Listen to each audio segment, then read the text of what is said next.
خليني أسألك سؤال. عمرك حد سألك سؤال فجأة؟ في الشغل، في الامتحان، في نقاش، أو حتى هزار بسيط وحسيتي إن دماغك فصل؟ تحسي إنه في 20 فكرة دخلت مرة واحدة ولسانك سبق مخك وبتتكلمي كتير بس من غير نقطة واضحة، وبعد ما تخلصي تقولي لنفسك ليه ما قلتش كده؟ الإحساس ده مش بس محرج، ده بيوجع وبيخليكي تشكي في نفسك وفي ذكائك، مع إن المشكلة مش إنك مش ذكية، المشكلة إنك مش مجهزة مخك للتفكير تحت الضغط النهاردة. هشاركك الفكرة الأساسية للمشكلة دي، وليه بنتهز قدام السؤال المفاجئ، وخطوات عملية تخليكي تردي بسرعة وهدوء وثقة. الفكرة الأساسية بسيطة جدا بس خطيرة. مخ الإنسان بيكره الفراغ، ولما يتحط تحت ضغط مفاجئ من غير نظام بيبدأ يعمل حاجة واحدة: يرغي، مش لأنه غبي لكن لأنه بيدور على أي حاجة يمسك فيها.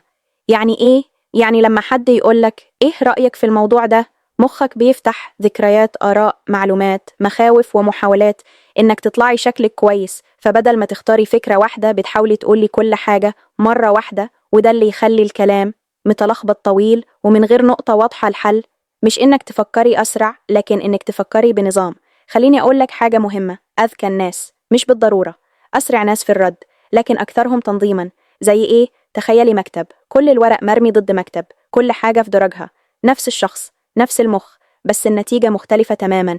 النظام يساوي راحة، الراحة يساوي سرعة، السرعة يساوي ثقة. وعشان كده أي شخص بيعرف يتكلم تحت الضغط عنده حاجة اسمها framework، إطار ذهني. الإطار اللي هنستخدمه اسمه 3 2 1 1. الواحد أهم خطوة. أول ما يجيلك سؤال مفاجئ اختاري فكرة واحدة بس، مش أفضل فكرة، مش أذكى فكرة، أسهل فكرة. مثال السؤال: إيه رأيك في السفر؟ الرد: أكتر حاجة بحبها في السفر إنه بيوسع منظورك. خلصنا كده، دماغك مسك أرض ثابتة. 2 الاتنين، توسيع بدون تهزيء.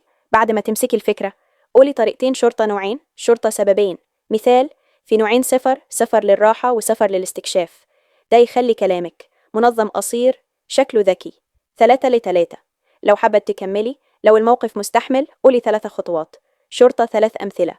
مثال: عشان تستفيدي من السفر خططي كويس، سيبي مساحة للعفوية، اكتبي اللي اتعلمتيه دلوقتي، تعالي نتمرن سوا.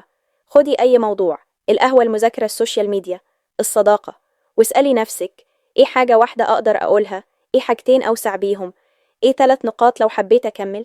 مش مهم الكلام يبقى مثالي، المهم يبقى واضح. متحاوليش تباني ذكية، متلميش كل الأفكار، متعتذريش قبل ما تتكلمي، متسكتيش خوفا من الغلط.